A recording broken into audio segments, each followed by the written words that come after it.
மன்னாதி மன்னர் ராஜாதி ராஜா ஆண்டவராகிய இயேசு கிறிஸ்துவின் நாமத்தில் உங்கள் யாவருக்கும் என்னுடைய அன்பான வாழ்த்துக்கள். இன்றைய தியானத்தின் தலைப்பு மன்னாதி மன்னா, ராஜாதி ராஜா, கிங் ஆஃப் கிங்ஸ். 29ஆம் சங்கீதத்தை முதலாவது உங்களுக்கு நான் வாசிக்கிறேன். பலவான்களின் புத்திரரே, கர்த்தருக்கு மகிமையையும் வல்லமையையும் செலுத்துங்கள். கர்த்தருக்கே அதை செலுத்துங்கள். கர்த்தருடைய நாமத்துக்குரிய மகிமையை அவருக்கு செலுத்துங்கள். பரிசுத்த அலங்காரத்துடனே கர்த்தரை தொழுது கொள்ளுங்கள். கர்த்தருடைய சத்தம் தண்ணீர்கள் மேல் தொனிக்கிறது. மகிமை உள்ள தேவன் முழங்குகிறார். கர்த்தர் திரளான தண்ணீர்கள் மேல் இருக்கிறார். கர்த்தருடைய சத்தம் வல்லமையுள்ளது. கர்த்தருடைய சத்தம் மகத்துவம் உள்ளது. கர்த்தருடைய சத்தம் கேதுரு மரங்களை முறிக்கிறது. கர்த்தர் லீபனோனின் கேதுரு மரங்களை முறிக்கிறார். அவைகளை கன்றுக்குட்டிகளைப் போலவும் லீபனோனையும் சீரியோனையும் காண்டாமிருக குட்டிகளைப் போலவும் துள்ள பண்ணுகிறார்.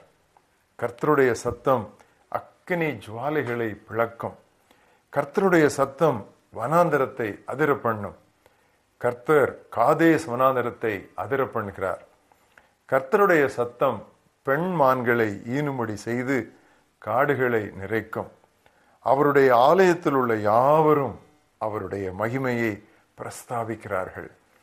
கர்த்தர் ஜலப்பிரவாகத்தின் மேல் உட்கார்ந்திருக்கிறார். கர்த்தர் என்றென்றைக்கும் ராஜாவாக வீற்றிருக்கிறார்.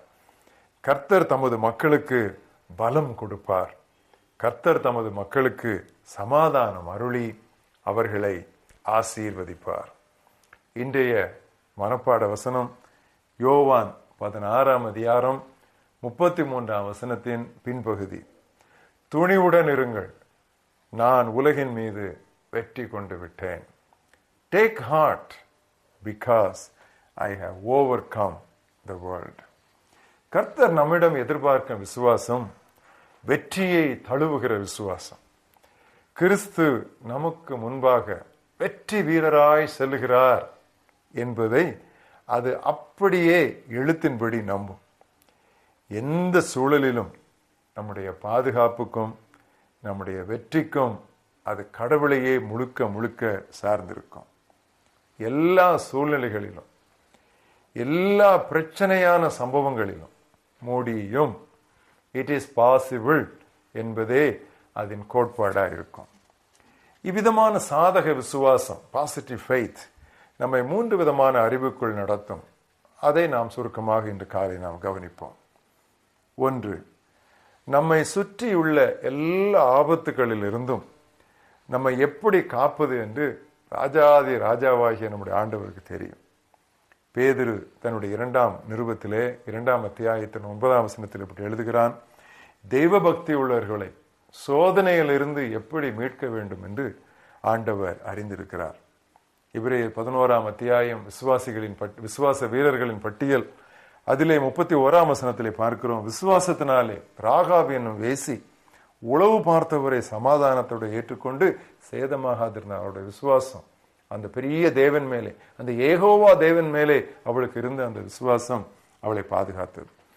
கிறிஸ்துவின் இரத்தத்தின் அடையாளமான சிவப்பு கயிற்றை அவள் தன்னுடைய ஜன்னல் வெளியே போட்டாள். அதான் அவளுடைய காப்பாற்றப்பட்டதற்கு ஒரு முக்கியமான ரகசியம். கிறிஸ்துவின் இரத்தத்தை கண்டு சத்துரு நடுங்கினான். அவரது இரத்தத்தால் நாம் மூடப்பட்டிருப்போமானால் இன்றைக்கு எந்த ஒரு சக்திக்கும் நாம் பயப்பட வேண்டியதில்லை. ஏனென்றால் 1 யோவான் 4:4 சொல்கிறது, உலகில் இருப்பவனிலும் உங்கள் உள்ளில் இருப்பவர் பெரியவர். இதை ஒருபோதும் மறந்து போகக்கூடாது. 2வதாக, ராஜாதி ராஜா மீது நமக்கு உண்மையான ஒரு விசுவாசம் இருக்குமானால் நாம் எதை அறிந்து கொள்ள வேண்டும் என்றால், நரகத்தின் வாசல்கள், அதாவது நரகத்தினுடைய எல்லா சக்திகளும் சேர்ந்தும் திருச்சபையை அசைக்க முடியாது, திருச்சபையை வெல்லவே முடியாது. பிசாசம் ஒரு படைப்பு தானே. படைப்பானது படைத்தவரை எப்பொழுதாவது வெல்ல முடியுமா? முடியாது. வசனம் சொல்லுகிறது, விசுவாசத்தினாலே எரிகோவின் மதில்கள் 7 நாள் சுற்றி வரப்பட்டு தரைமட்டமாயின, விழுந்தன. யெகோவாவின் சேனை முழக்கத்திற்கு முன்னால் எதிரிகளின் கோட்டை தகர்ந்தது. பரிசுத்தத்தின் பாரவாரத்திற்கு முன் பாதாளமே பதறும். இயேசு சொன்னார், என் சபையை கட்டுவேன். அப்படி நிறுத்தவில்லை, ஒரு கமா போட்டு உடனே சொன்னார், என் சபையை கட்டுவேன், பாதாளத்தின் வாசல்கள் அதை மேற்கொள்வதில்லை. அதாவது அந்த பில்டிங் அண்ட் பேட்லிங், அந்த கட்டுதலும் பிசாசு தட்டுதலும் சேர்ந்தே தான் போகும். ஆனால் மேற்கொள்ளுவது இயேசு கட்டுகிற அந்த திருச்சபை தான். பல்லாயிரக்கணக்கான ஆண்டுகளாக திருச்சபைக்கும் திருமறைக்கும் வந்த சோதனைகள் தான், வேதனைகள் தான், பிரச்சனைகள் தான், எதிர்ப்புகள் தான், துன்புறுத்தல்கள் தான், எத்தனை எல்லாவற்றையும் திருச்சபைக்காக முறியடித்து நிமிர்ந்து நிற்கிறார் இயேசு. வெளிப்படுத்தல் புத்தகத்தின் செய்தி என்ன, அதை சுருக்கமாக சொல்லு என்று ஞாயிறு பள்ளி ஆசிரியர் தன்னுடைய வகுப்பிலே ஒரு கேள்வி கேட்டார். பளிச்சென்று ஒரு சிறிய மாணவன் எழுப்பி பதில், அதுல என்ன சார் சந்தேகம், இயேசு ஜெயிக்கிறார், அதான் அதனுடைய தாற்பயம் சொன்னோம். இன்றைக்கு நான் பெரிய கிறிஸ்தவரோட சில நேரம் அதை புரிந்து கொள்கிறது. வெளிப்படுத்தல் புத்தகத்தினுடைய சாராம்சமே ஜீசஸ் வின்ஸ், இயேசு ஜெயிக்கிறார், அதுதான். மூன்றாவதாக, நாம் ராஜாவின் மேலே ஒரு உண்மையான விசுவாசத்தை வைத்திருக்கும் பொழுது நாம் கொள்ள வேண்டிய ஒரு அறிவு தகவல் என்னவென்றால், எல்லா அரசுகளும், உலகத்தில் உள்ள எல்லா அரசாட்சிகளும் மேற்கொள்ளப்படும்.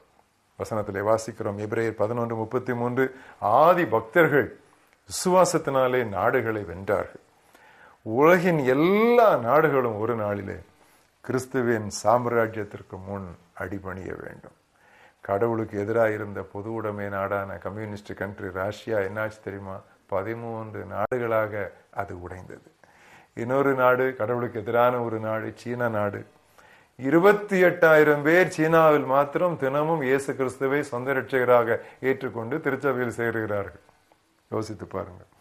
இவ்வளவு பெரிய அண்ட சராசரத்தை வார்த்தையால் படைத்தவரின் வார்த்தைக்கு முன்னால் யார் தாக்கு பிடிக்க முடியும்?